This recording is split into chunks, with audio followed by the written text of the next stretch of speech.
Hey everybody, Mark Russo here, and today we're going to talk about helping you get rid of the flip or scoop look through impact that adds a lot of loft, that plagues a lot of you.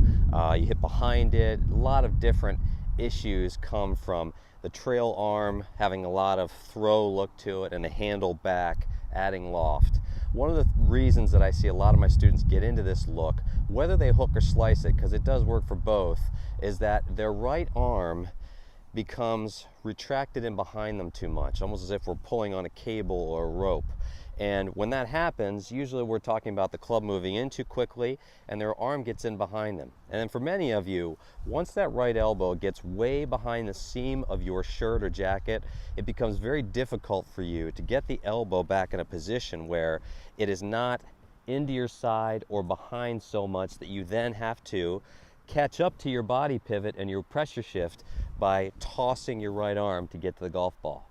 So if you're struggling with that and you see that your right arm is getting behind, and for many of you that also has this look when we get to the top and you start to then reverse and bend towards the target, a couple things I would suggest. First off, a great training aid, and got to give a shout out to my friend Martin Chuck here. The Tour Striker Smart Ball, which is very popular these days, is a great training aid. Comes with a lanyard, but put it between your forearms and just feel some squeeze in between those forearms and get those elbows together a little more, where the right elbow, your trail elbow, is more along or in front of the seam of your shirt versus back here.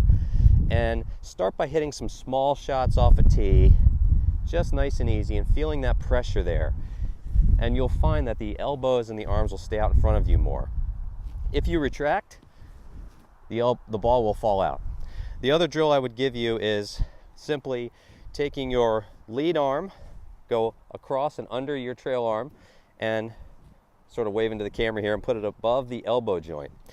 And then just grab the club with your right hand in a comfortable position and just soften your trail arm here and feel like that right arm there, that trail arm bends a little bit, and this left arm across is giving you a little bit of a pulling sensation where you cannot get that right arm to work this way. It's always working in a up and around and folded position now in front of you. And then take that hand and just put it on and get a feel for it.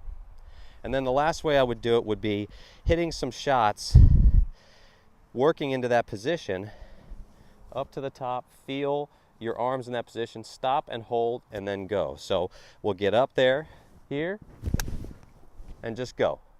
And we're simply trying to hit some nice easy ones, hold the position, get a feel, and go nice and easy and get that arm in front of you. And I think what you'll find is that as we get that elbow in a better position, now it will work more in front of your body. Your handle lean will be there without you having to try and do anything to manipulate it, and you'll start to strike the ball a lot better. So try a couple of different ways to do it with a training aid, with small swings, and with movements in front of a mirror, and I know you'll get better at that. Hope that helps you, and we'll see you on the lesson tee.